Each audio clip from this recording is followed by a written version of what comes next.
Zero was. A single sentence can be a key turning a lock you never knew existed. For Eliza, 0 Hole, a 24-year-old waitress drowning in her mother's medical bills. That sentence was a simple observation. 015, for Gideon Pierce, a man insulated from the world by billions of dollars. It was 0.21 a crack in the foundation of his entire life. She was just trying to get through 0.26 her shift. He was just another faceless tycoon in a suit. But when she saw the 0.32 ring on his finger, a flicker of a memory became an inferno that would threaten to burn down a century-old 00089 dynasty. This isn't a fairy tale.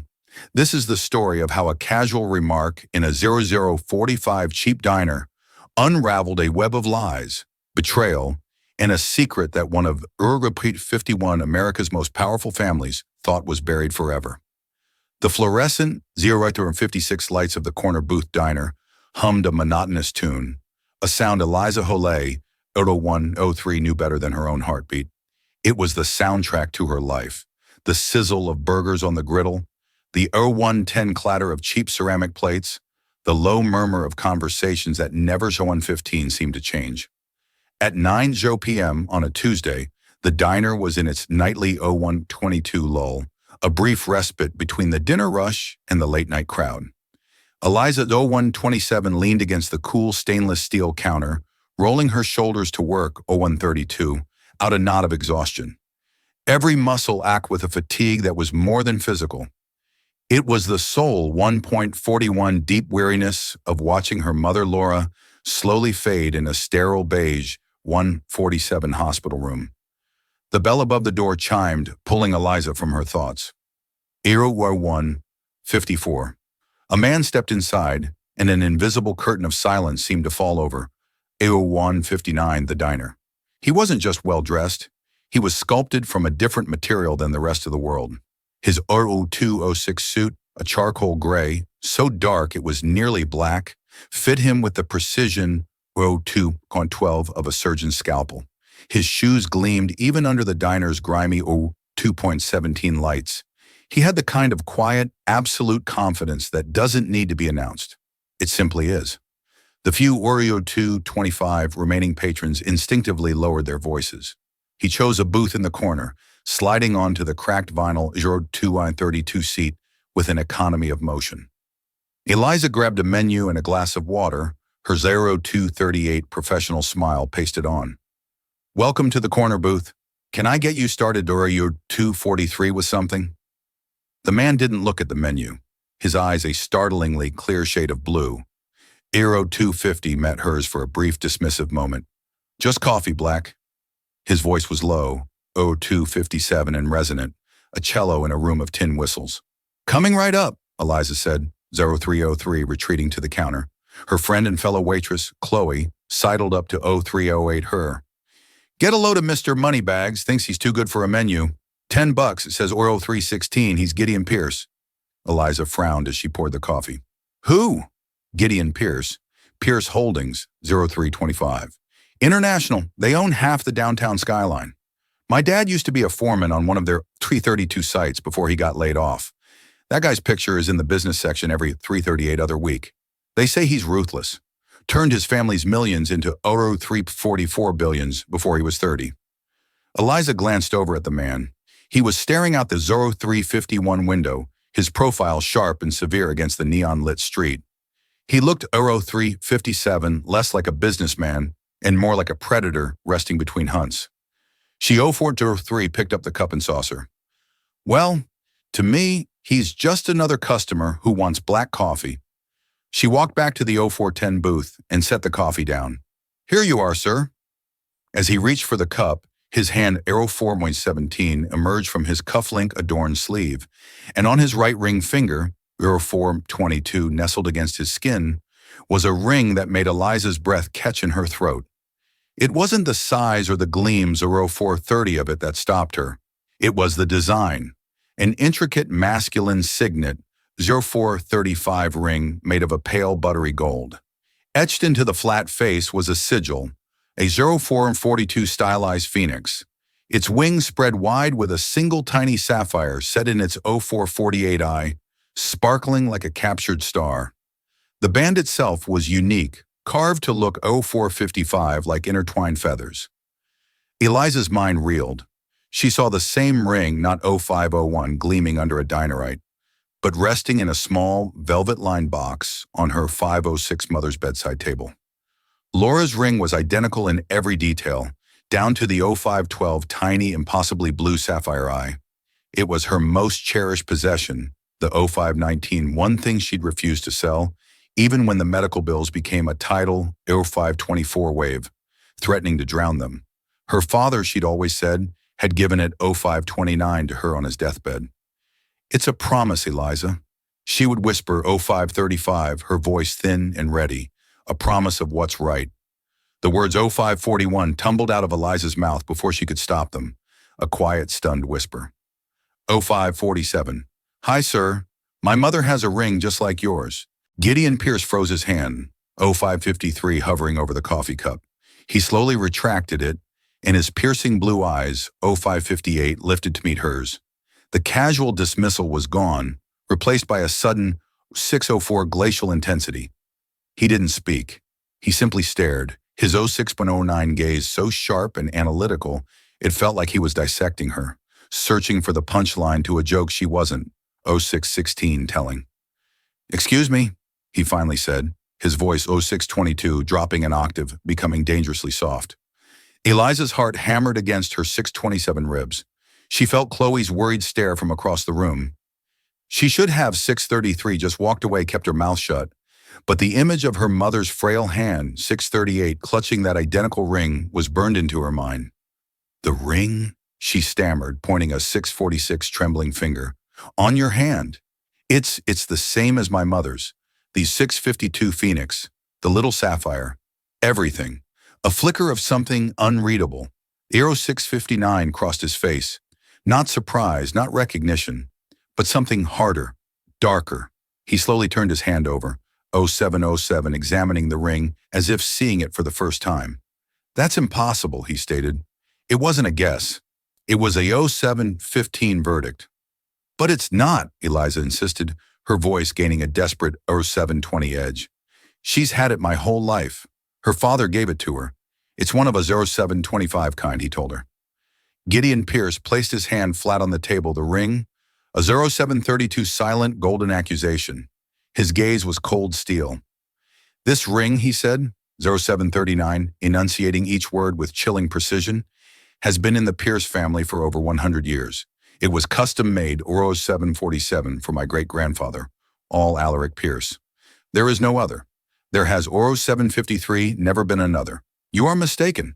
The finality in his tone felt like a Oro 759 slap. He was calling her a liar, or worse, a fool. The injustice of it piled Oro 805 on top of her exhaustion, and fear for her mother ignited a spark of defiance, Duro 811 in her. "I'm not mistaken," she said, her voice low but firm. "I've held it in Uro 819 my hands 1,000 times. I know every detail on it. I could draw it from Uro 825 memory." He leaned back, a faint condescending smile touching his lips. Uro 830. It didn't reach his eyes, a fascinating story. "What is your name?" "Eliza." "Eliza." Uro 838. "Hole." "Well, Miss Hole," he said, picking up his coffee cup and taking a slow 0844 deliberate sip. "Your mother is either a liar or a thief, because the only way Uro 8 or 50 she has a ring like this is if it's the one that was stolen from my family 50 or 8, 55 years ago." He set the cup down with a soft click. The sound echoed in the 0902 sudden silence of Eliza's world. Stolen. The word hung in the air, thick and 0908 poisonous. Her mother, the gentlest, most honest person she knew, a thief. 0914.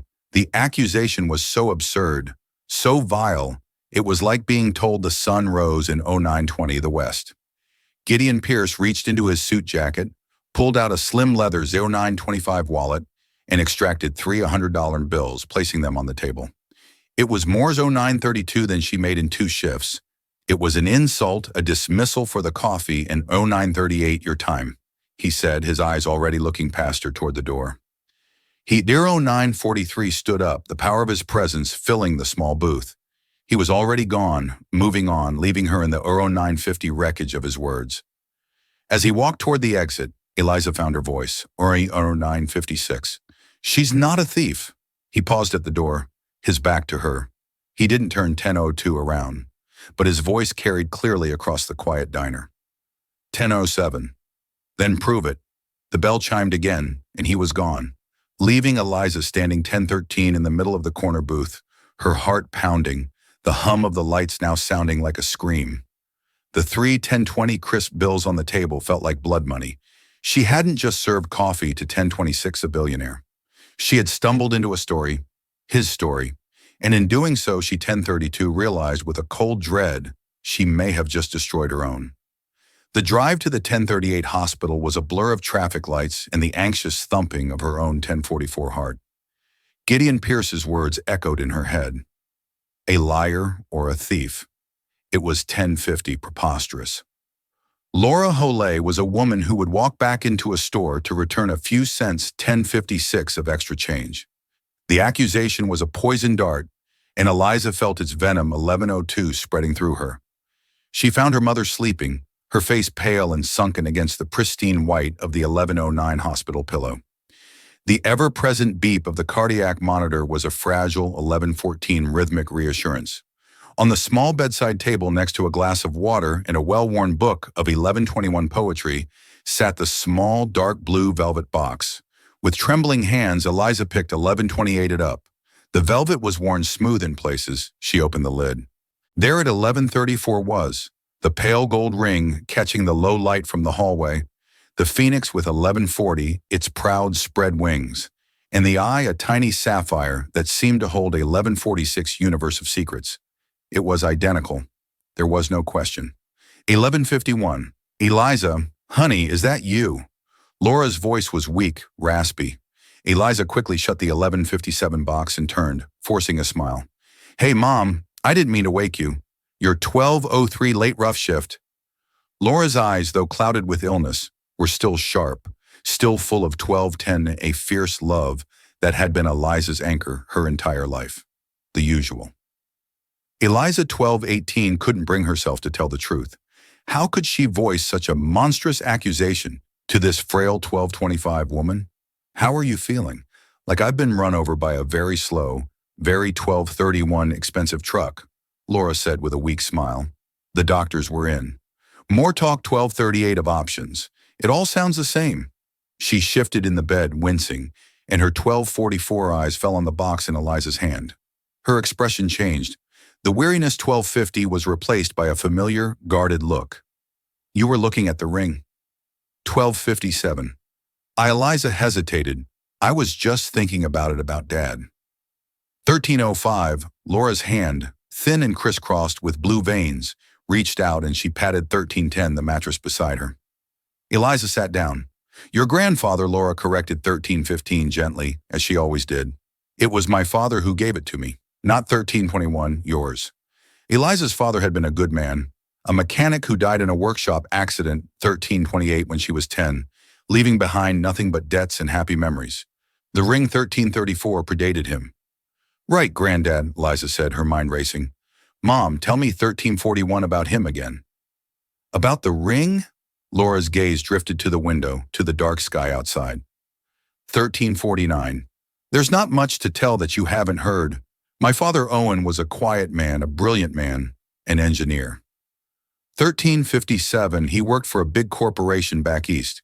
He said the ring was payment for a 1402 promise, a promise that was broken by powerful men. What kind of promise? 1408, Eliza pressed, trying to keep her voice casual.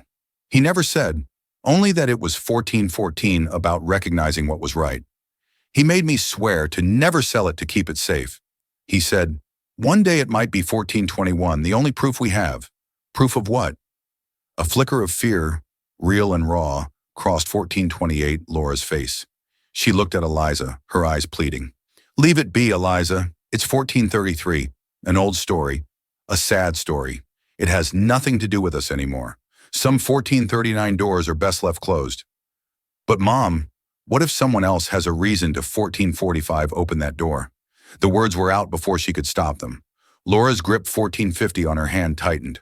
What do you mean? What happened? Eliza 1456 saw the spike on the heart monitor and cursed herself. Nothing. It's nothing. 1502, just a stupid thing at work. She couldn't burden her mother with this. 1507, not now. She needed to protect her, but the seed of doubt had been planted. A 1514 promise that was broken by powerful men. Who were they? And what did any of it 1520 have to do with Gideon Pierce? 1527, miles away in a penthouse apartment that seemed to float above the city, Gideon 1532. Pierce stood before a floor-to-ceiling window. The city lights spread out below 1538, him like a carpet of scattered diamonds. He held a glass of scotch, the amber 1544 liquid untouched. He hadn't been able to shake the encounter at the diner. The 1549 girl, Eliza Holay, her wide, honest eyes, her absolute certainty. My mother, 1556, has a ring just like yours. It was ludicrous.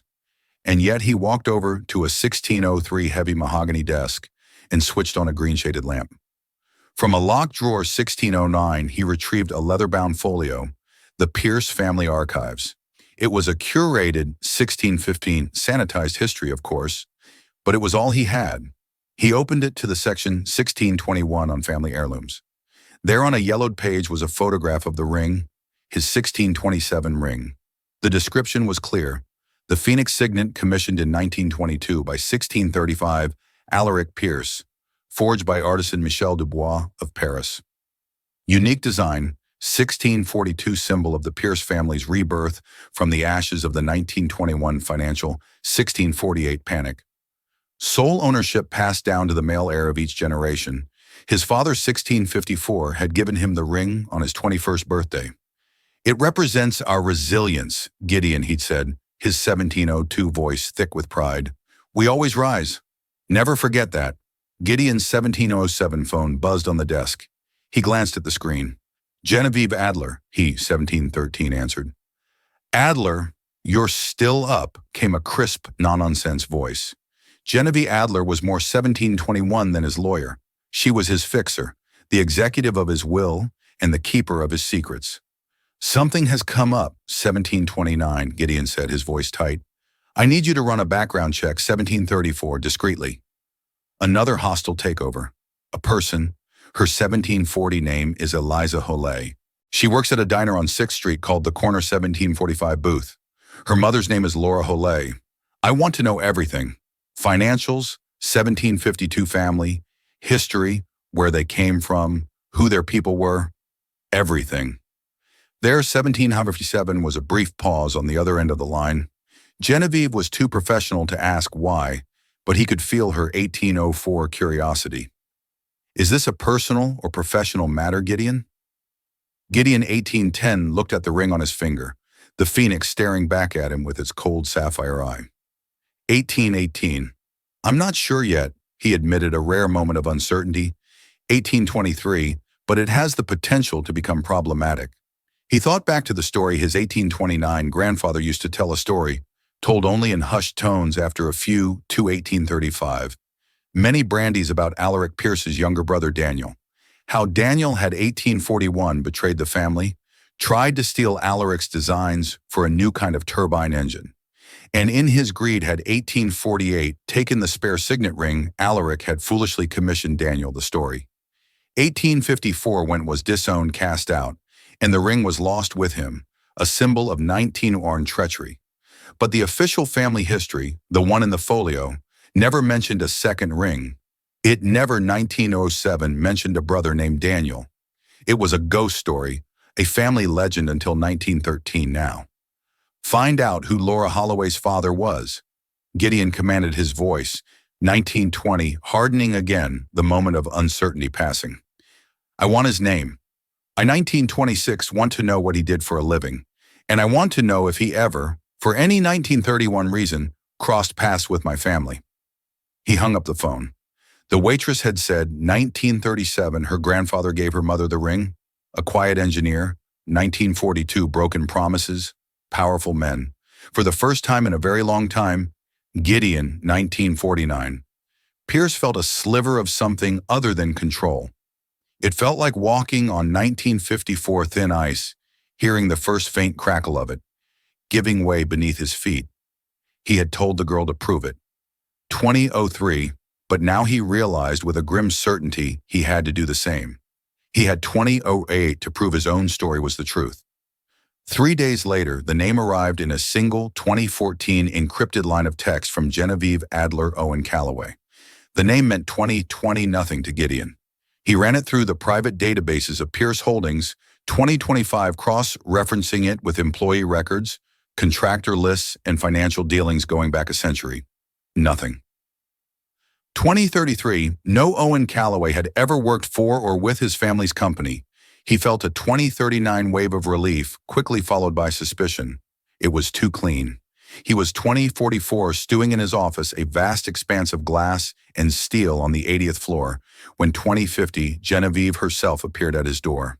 She was a severe woman in her 50s, 2057, always dressed in impeccably tailored suits, her gray hair pulled back in a 2102 tight shiny. She held a thin file. "You're not going to like this," she 2108 said, foregoing any greeting. She placed the file on his desk. Gideon opened it. 2114 inside were public records, a birth certificate for Laura Ann Calloway, born in Wilmington, Delaware. Father 2122, Owen Calloway, mother Helen Calloway, and then another document, a patent 2129 application from 1968. Inventor Owen Calloway, invention, a 2135 novel gearing system for high-torque industrial turbines. A SNE of patent 2142 none. Application withdrawn.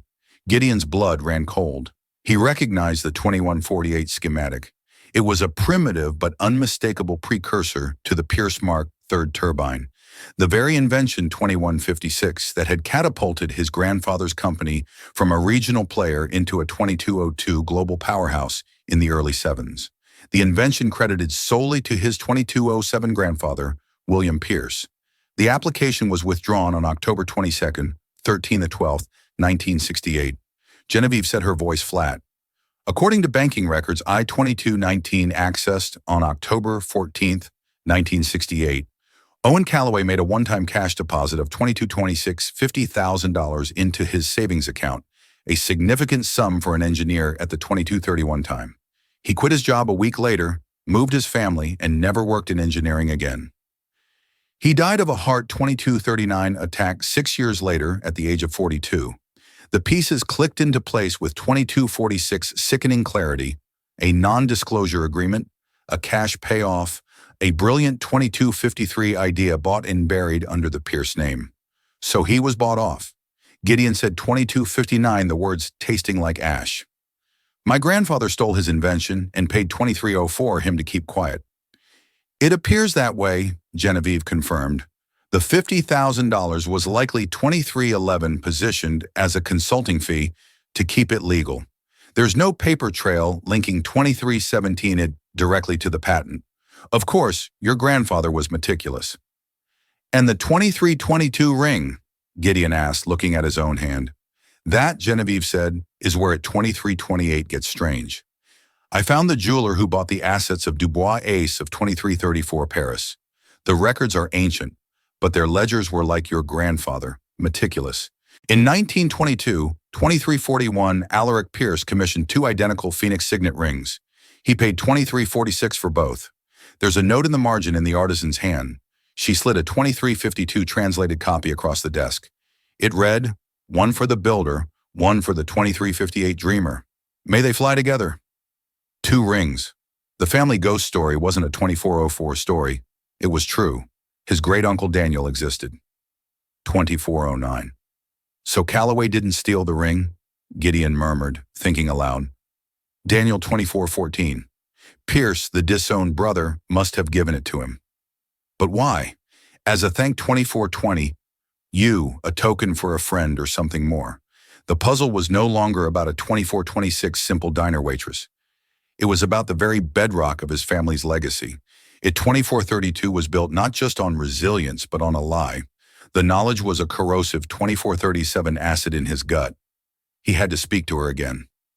Eliza was wiping down the counter 2444 at the end of another grueling shift when the bell on the door chimed. Her 2449 heart sank. It was him. Gideon Pierce didn't enter the diner this time. He 2456 stood in the doorway, the city lights framing him like a dark halo.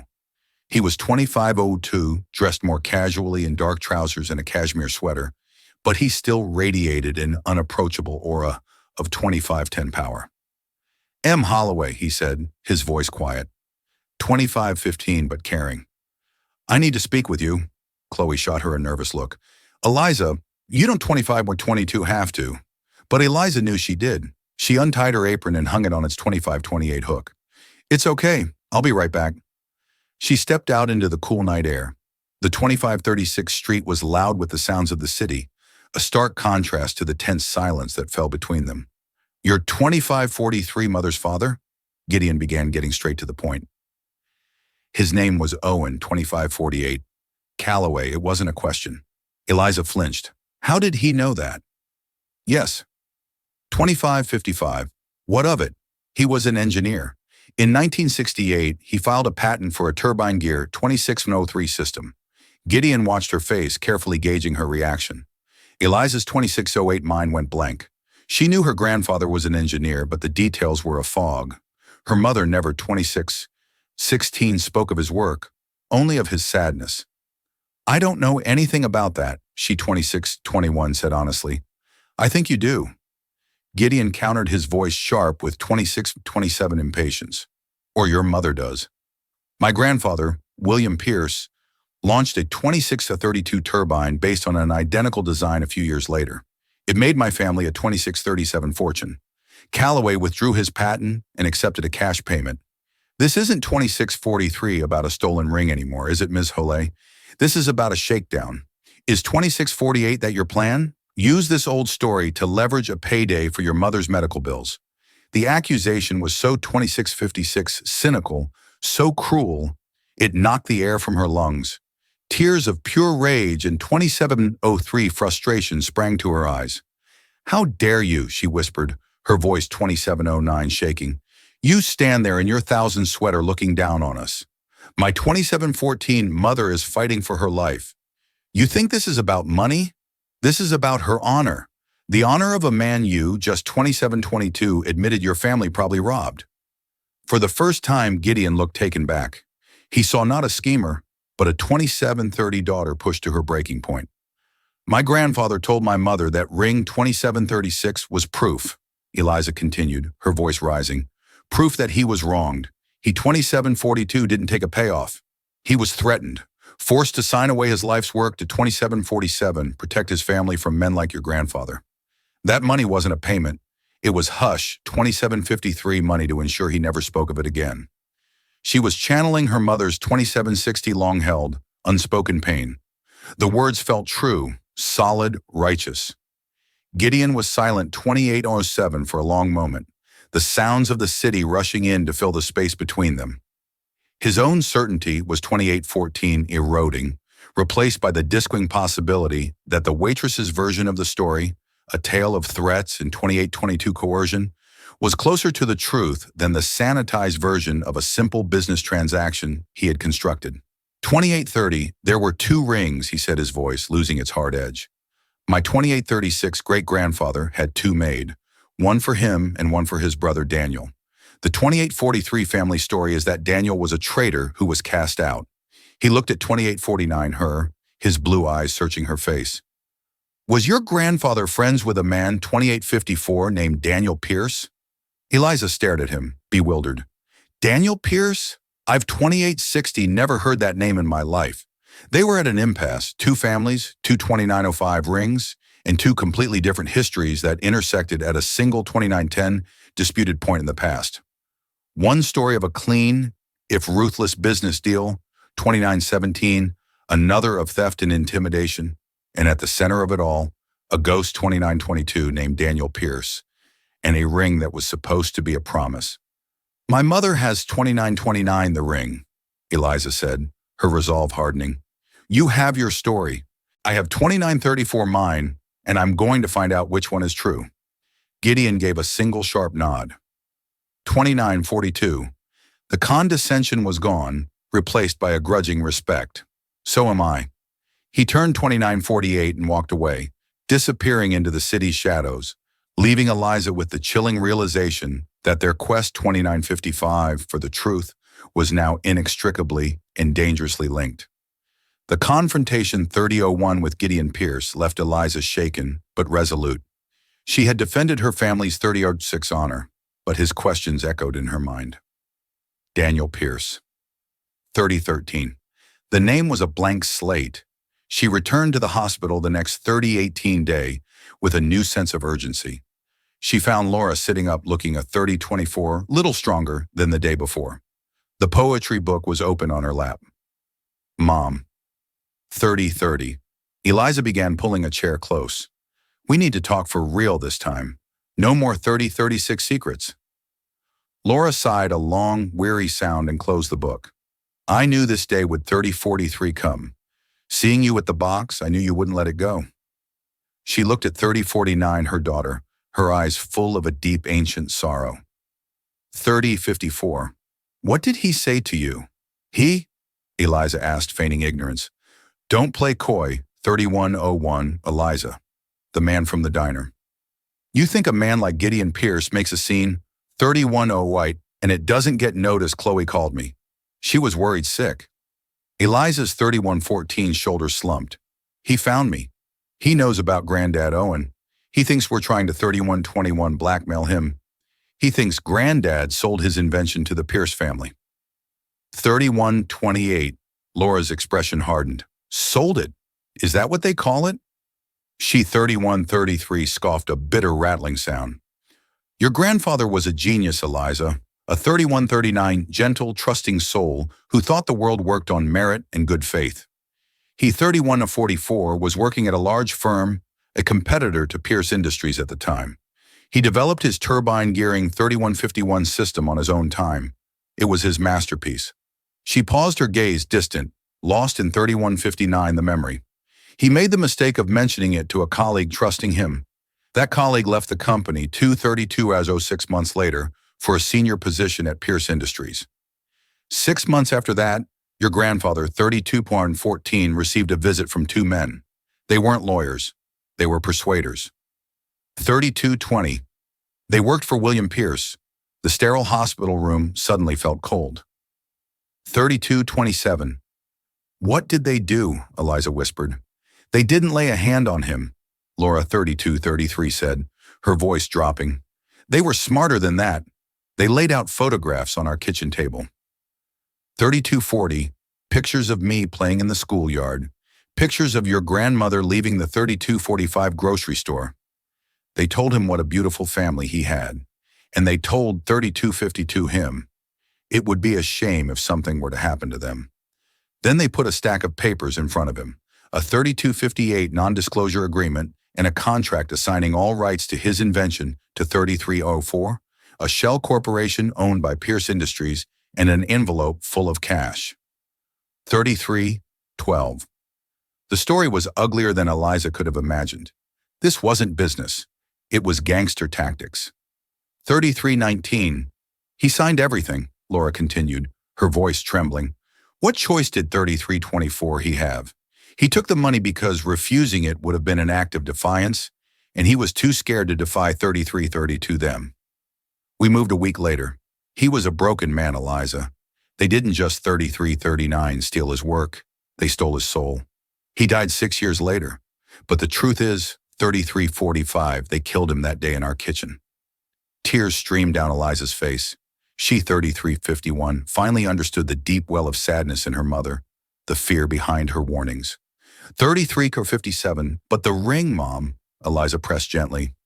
Where does the ring come into it? Who 3404 is Daniel Pierce? Laura flinched at the name, a genuine 3409 startled reaction. Where did you hear that name? Gideon told me. He said his 3414 great-grandfather had 2 rings made, one for himself and one for his brother 3420. Daniel, who was disowned. Laura was silent for a full minute, her 3425 brow furrowed in concentration. Daniel Owen never said the name Pierce. 3432. He only ever called him my friend, his only friend in that terrible time. 34:38. She began to recount a different part of the story, one she'd never shared. After 34:44, Owen was forced out. He fell into a deep depression, but one man sought him out. 34:51. A man who introduced himself only as Daniel. He was a drifter, an outcast, 34:56, but he had an artist's soul and a hatred for the kind of corporate greed, 35:02, that had destroyed Owen. He had heard what happened to Owen through the engineering grapevine. 35:8. This Daniel Laura recounted told your grandfather that he too had been 35:14, betrayed by a powerful family. He understood what it was to have everything stolen by your own blood. 35:21. They became friends. Two broken men finding solace in each other's company. 35:27. Before Daniel left town for good, he gave Owen the ring. She looked at Eliza, 35:33, her eyes intense. He told Owen this was meant to symbolize a shared dream, 35:39, between brothers. It was forged in hope and tainted by greed. It belongs to the 35:45 wronged, not the wrongdoer. Keep it as proof that integrity has a value that 35:51 money can't buy. One day the phoenix will rise for the right person. Owen, 35:58, cherished that ring more than the invention itself. It was a symbol that he wasn't alone in his suffering, so 36:05. Daniel Pierce wasn't a traitor. He was another victim, and he had given the ring his own birthright to another 36:16 wronged man as an act of solidarity. The story was so much more profound, so much 36:20 more tragic than Gideon's cold family ledger. 36:26. At the same time, Gideon was in his family's ancestral home, a sprawling 3631 stone estate, an hour outside the city. He rarely came here. It felt more like a 3637 museum than a home filled with portraits of stern-faced ancestors. 3643. In the library, a room paneled in dark wood that smelled of old paper and 3648 polish, he met his cousin, Robert Pierce. Robert was a few years older, with a practiced smile and the easy 36:55 charm of a man who had never worked a day in his life. He managed the family's 3701 charitable foundation, a role that required him to attend galas and cut ribbons. Gideon, to what do we owe the 3709 honor? Robert said, pouring 2 glasses of brandy, tired of the concrete jungle. 37:16. I'm looking for information. Robert, Gideon said, cutting to the 3721 chase about great-uncle Daniel. Robert's smile faltered for a fraction of a 3727 second. Daniel, the black sheep, that old ghost story. What's gotten into you? 3735. I have reason to believe the story is true, and I need to know the details. The real details, not the sanitized 3742 version. Robert swirled the brandy in his snifter, suddenly looking 3747 thoughtful. Well, you know the legend. He was the younger brother, the artist, the 3754 dreamer. All Alaric was the pragmatist, the builder. Daniel apparently accused 3801 Alaric of stealing his ideas for the company's early successes, tried to stage a boardroom coup. When it failed, 3808, he vanished, but not before stealing a valuable ring and supposedly selling 38.14 company secrets to a rival. Robert sighed dramatically. A classic tale of 3820 sibling rivalry and betrayal. It's why the line of succession has always been 3826, so rigidly defined, to prevent another Daniel. This was the story Gideon had always 3832 known, but hearing it now, it felt thin theatrical, a convenient narrative to 3839 justify Alaric's consolidation of power. And you believe that? Gideon 3845 asked. Why shouldn't I? It's our history, Robert said with a shrug. 3851. It's a bit dramatic, sure, but it explains why the family closed ranks. 3856. Why Grandpa William was so aggressive in his business dealings. He was protecting the family legacy from vultures from 3903, another betrayal. He leaned forward, his voice conspiratorial. Why the sudden interest? Did one of his 3910 descendants crawl out of the woodwork looking for a handout? The question was casual, but the look in Robert's eyes, 3918, was sharp probing. Gideon felt a sudden instinctual distrust. Robert had always. 3924 seemed vapid, but perhaps that was a carefully constructed facade. 3930. It's a private matter, Gideon said, his voice clipped. Of course, of course. 3936, Robert said, leaning back, the charming smile returning. Well, if you want to, 3942, dig up old bones, be my guest. The old family papers are in the West Wing study. Gramps Williams' private 3949 correspondence. Knock yourself out. Just don't be surprised if the ghost you find is 3955, uglier than you imagine. Gideon left Robert with his brandy and 40 went to the study. The room was dusty, unused for years. He found the boxes of 4006 letters tied with faded ribbon. For hours he sorted through them, reading his grandfather's elegant cursive 4013 script. Most of it was business. But then he found a series of letters from 4019, the late 1960s, addressed to his grandfather's head of security. The 4024 content made him feel ill. There were updates on the surveillance of a man named Owen Calloway, reports on his 4031 daughter's school schedule, his wife's daily routine, and then a final chilling 4037 memo. Subject: Calloway has been neutralized. Assets secured. He is no 4042 longer a threat. Neutralized, assets secured. Eliza Holley's story was true.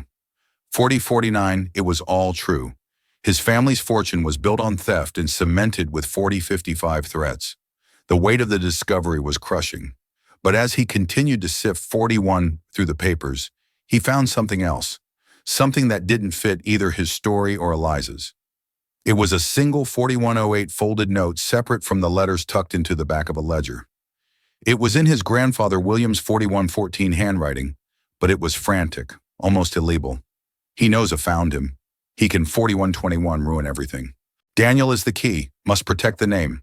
The note was undated. 4128, who was he? And who was our Robert? It seemed too convenient. And what did it, 4134, mean? Daniel is the key. Daniel was supposed to be a ghost, a 4140 long vanished traitor. But this note, written decades after Daniel's 4145 disappearance, spoke of him as a present active threat. 4150, Gideon stood in the dusty silent study, holding two conflicting testaments. In 4156, one hand, the sordid truth of his grandfather's crime against Owen Calloway. In the other, a cryptic note 4203 that suggested a deeper, more complex conspiracy was at play. The story was no 4209 longer, just about his grandfather and Eliza's. There was a third player, a hidden thread, and the name of that 4216 thread was Daniel. The discovery of his grandfather's note threw Gideon into a 4222 state of focused obsession. He knows RH found him. Daniel is the 4228 key. It was a cipher, and Gideon knew he couldn't crack it alone. The animosity 4234 between him and Eliza had melted away, replaced by the grim reality that they 4240 were the only two people with a stake in the complete truth. He found her where 4245 he knew she'd be in the hospital cafeteria, staring into a cup of coffee with the same haunted expression he saw 4252 in the mirror. He sat down opposite her, placing a thin file on the table between 4258 them. Your mother was right, he said, his voice devoid of its usual authority. 4304 filled instead with a quiet gravity about everything. The threats, the 4310 coercion. My grandfather put your family through hell. He pushed the file 4316 forward. It contained the copies of the surveillance reports on the Calloway family. 4322. This is the proof. Eliza opened the file, her hands 4327 trembling as she read the cold clinical descriptions of her mother as a little girl being watched. Her face palled. She 4336 looked up at him, her eyes wide with a mixture of vindication and horror. Why 4342 are you showing me this? Because my story's falling apart, and so is yours, Gideon said. There's more 4350 to it. He told her about the note. Daniel is the key. It was written by my 4357 grandfather, William, long after your grandfather was silenced. He was scared 4403 of someone who knew the truth about Daniel. Eliza frowned. But Daniel 4410 gave my grandfather the ring. He was an outcast, a victim like Owen. That's what 4416 he told your grandfather. Gideon counted. But what if that wasn't the whole story? What if Daniel's 4423 disappearance wasn't just about him being cast out?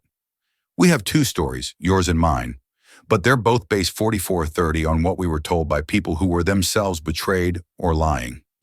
We need a 4437 primary source, an objective truth. Where do we find that? Eliza asked, the 4444 weight of a multi-generational conspiracy settling on her shoulders.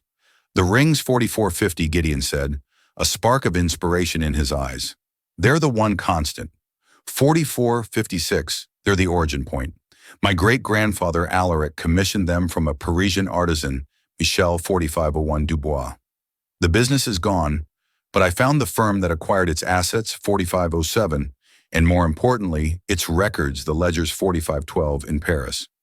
Eliza's heart sank. That was a world away. I had the relevant pages scanned 4520 and sent over this morning, Gideon said, tapping his phone. The high-resolution images are waiting in my 4527 office. I need another set of eyes. Your eyes. You know your ring better than 4532, anyone. An hour later, Eliza found herself in a place she could never have 4538 imagined. Gideon Pierce's office on the 80th floor. The silence was absolute. 4544. The view of the city breathtaking. On a massive screen that covered one wall was 4550, a high-resolution image of a page from an old leather-bound ledger. The script was 4556, elegant, spidery French. A translated transcript scrolled beside it. The 46-01 poured over the entry for all Alaric Pierce's 1922 commission. As Genevieve 4607 had discovered, it listed two identical rings. But as they zoomed in on the 4612 artisan's original French notes, Eliza saw something the translator had missed. 4617. The translator's note read, one for the builder, one for the dreamer. But the 4623 original French was more specific. Eliza had taken 4 years of French in high 4629 school, and while she was rusty, one phrase jumped out at her. 4637 guardian. That's not dreamer, Eliza said slowly. 4643 pointing at the screen. Guardian deem. It means guardian of the soul. Gideon 4650 zoomed in reading the phrase, guardian of the soul. He repeated the words 46-55, feeling heavy and significant, a builder of an empire and a guardian of its soul. 47-2. It wasn't a rivalry, it was meant to be a partnership, a balance. 4707, this changed everything. All Alaric and Daniel weren't meant to be competitors. They were meant to be two halves of a 4714 whole. The story of Daniel's betrayal was a complete fabrication. As they 4719 scanned further down the page, Gideon noticed a small annotation next to the 4724 entry, added in a different hand and with different ink. It was dated 1945. 4732. What's this? He murmured, enlarging the note. The French was spidery and 4737 difficult to read. Reçu Daniel Pierce. The note began. Received 4744, a letter from Mr. Daniel Pierce. Gideon translated haltingly. He asked for a 4750 modification to the second ring to the inside of the band. He is no longer a 4755 Pierce. He is something else. Gideon and Eliza exchanged a look. No longer a 48-3 Pierce, Eliza whispered. He changed his name, Gideon realized. When he was 4808 cast out, he abandoned the family name entirely. The note continued, Irel 4816 Owen. He asked me to inscribe a name. Gideon read his voice, catching the name 4824. Owen. Eliza gasped, her hand flying to her mouth. 4829. Owen, my grandfather's name. But this was in 1945. 4835. My grandfather wouldn't have met Daniel for another 20 years. It's not your grandfather's name, Gideon said. A 4842, sudden shocking realization dawning on him. He typed furiously on his keyboard, 4848, pulling up his family's genealogy records, going back further than he ever had before. His fingers flew, his mind 4856 racing. He found his great-grandfather, all Alaric Pierce, then his 4901 great-grandmother, Beatrice, and then he found her family tree. Her maiden 4907 name was Beaumont, and her father, Alaric's father-in-law, his name was 4912. Owen Beaumont, a wealthy shipping magnate who had bankrolled Alaric's early 4918 ventures, who had died in 1944. The truth hit them both like a physical 4923 blow. The inscription wasn't for Eliza's grandfather. It was a memorial. 4930. The ring, Eliza breathed, piecing it together. The ring wasn't for two 4935 brothers to share. It was for a father and son, all Alaric Pierce and his son, 4942, William, my grandfather. No, Gideon said, his eyes wide with the horrifying 4948 clarity of the truth. All Alaric didn't have a son named William in 1922. His 4954 son William was born in 1925. In 1922, Alaric Pierce had one child, a son born 5001 in 1905, his firstborn son. He clicked one last time, and a black and white 5007 photograph filled the screen. It was a formal portrait of two young men, both 5013 handsome and proud. One was clearly a young Alaric Pierce. The other, the 5020 dreamer, the guardian of the soul, was his brother. Underneath the photograph 5025 was the caption, Alaric and Daniel Pierce, 1921. And beneath that, in the official 5032 genealogical record, was the final devastating piece of the puzzle. The 5037 entry for Daniel Pierce listed his full name, Daniel Owen Pierce. 5044, Daniel was the Owen the ring was inscribed for. It wasn't a memorial to 5049, his father-in-law. He was reclaiming his middle name, the only part of his 5055 identity his brother couldn't take from him. The twist was so profound, so 51 complete, that the room fell silent. The entire family history was a lie. Daniel 5108 wasn't the younger brother. Based on his birth year, he was the older brother. He 5113 should have been the heir. All Alaric was the younger son, the builder. In 5119, William Pierce, Gideon's grandfather, wasn't Alaric's only son. He was the 5124 second son. Daniel was all Alaric's firstborn. No, wait. Gideon looked at the birth dates again. Daniel, born 5132, 1905. William, born 1925. That couldn't be right. They weren't brothers. Alaric, 5139, and Daniel were brothers. But William wasn't Daniel's brother. He was 5145, his nephew. The story they'd been chasing was wrong. The players were 5150 wrong. Eliza's grandfather hadn't met a random outcast. He had met Daniel Owen, 5156. Pierce, the true disinherited heir to the Pierce fortune, and Daniel hadn't 5201 given him a token of solidarity. He had given him the ring, his own ring, 5206, inscribed with his own name for safekeeping. It was a piece of evidence, 5212, a dormant claim to an empire. And William Pierce, Gideon's grandfather, 5217, hadn't just stolen an invention from Owen Callaway. He had done it to suppress a man who had been in contact 5224 with the one person on earth who could challenge his own father's and therefore his own legitimacy, his uncle Daniel 5231. Pierce, the note he knows. Found him. Daniel is the key. Snapped into 5238, focus. He was Owen Callaway. R was likely Robert's father or grandfather, 5244, another part of the conspiracy. And Daniel was the key because his existence, 5250, and his connection to Callaway threatened to unravel the foundational lie upon which William Pierce's entire 5257 life and fortune were built. They hadn't just silenced an inventor. They were 5304 silencing a witness. The truth pieced together from the artisan's ledger was 5309 more corrupt than they had ever imagined. Daniel Owen Pierce, the rightful heir, had been systematically 5317 erased from history. Gideon's grandfather, William, had silenced Owen Callaway, not over a simple invention, 5325, but to bury the foundational lie of their family's power. It became 5330 terrifyingly clear that Gideon's cousin, Robert, knew this dirty secret and was 5336, positioning himself to use it as a weapon in a corporate power play. There was only one place to force a reckoning, 5343, the annual Pierce Foundation Charity Gala, Robert's personal stage. For 5349, Eliza, her mother's presence was non-negotiable. This fight was no longer just about 5355 uncovering the truth. It was about delivering justice. And for that to happen, the victim's voice had to be 5402 heard. The grand ballroom glittered with false brilliance. a perfect setting for the 5408 unmasking. Robert was in his element, the charming, benevolent host. That was until he saw 5415 Gideon and Eliza cutting a path directly toward him. His practiced smile became a 5421 brittle facade.